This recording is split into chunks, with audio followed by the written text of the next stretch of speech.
2022 সালে অনুষ্ঠিত কাতার বিশ্বকাপ ও চীনে অনুষ্ঠিত 2023 সালের এশিয়া কাপের বাছাই পর্বে দ্বিতীয় রাউন্ডের খেলা চলছে, যেখানে 8টি গ্রুপে 5টি করে মোট 40টি দল তাদের লক্ষ্যকে সামনে রেখে লড়াই করে যাচ্ছে। এখান থেকে 8টি গ্রুপের গ্রুপ চ্যাম্পিয়ন এবং 4টি সেরা রানার আপ যাবে বিশ্বকাপ বাছাইয়ের তৃতীয় রাউন্ডে, এবং সেই সাথে এই 12টি দল জায়গা পাকাপোক্ত করে নেবে এশিয়া কাপেও। অন্যদিকে বাকি 28টি দলের মধ্যে পয়েন্ট তালিকার তলানিতে থাকা 4টি দল সরাসরি বাদ যাবে। বাকি 24টি দলের আরও একটি সুযোগ থাকবে এশিয়ান কাপে খেলার।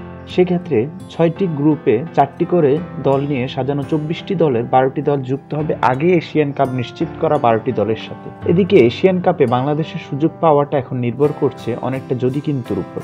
উত্তর কোরিয়া ইতোমধ্যেই তাদের নাম প্রত্যাহার করেছে। শ্রীলঙ্কা, গুয়াম, চাইনিজ তাইপে এখনো পর্যন্ত পয়েন্ট সংগ্রহ করতে ব্যর্থ। অপরদিকে ইন্দোনেশিয়া ও কম্বোডিয়ার পয়েন্ট 1, বাংলাদেশের 2 এবং ভারতের 3। সামনের ম্যাচে ভারতকে হারাতে পারলে নিশ্চিতভাবেই ভারতের উপরে থেকে এশিয়ান কাপ নিশ্চিত হবে বাংলাদেশ। অপরদিকে যদি বাংলাদেশ ভারত বা ওমানকে হারাতে না পারে কিংবা ন্যূনতম একটি ম্যাচ ড্র করে, সেক্ষেত্রে ইন্দোনেশিয়া এবং কম্বোডিয়াকে কোনো ম্যাচ ড্র বা জয় ভিন্ন হারতেই হবে। সেই সাথে বাকি দলগুলো হারার জন্য চেয়ে থাকতে হবে বাংলাদেশকে। বাংলাদেশ বাকি দুটো ম্যাচ হারলেও এশিয়ান কাপের স্বপ্ন দেখতে পারে, তবে সেক্ষেত্রে সমীকরণটা আরও অনেক বেশি জটিল। বাংলাদেশের নিচে থাকা সবগুলো দলকেই তখন হারতে হবে।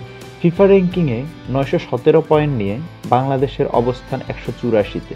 ভুটান, পাকিস্তান ও শ্রীলঙ্কা বাংলাদেশের নিচে অবস্থান করছে।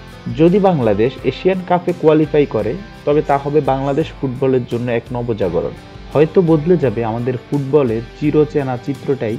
ভিডিওটি ভালো লাগলে লাইক, কমেন্ট ও শেয়ার করুন।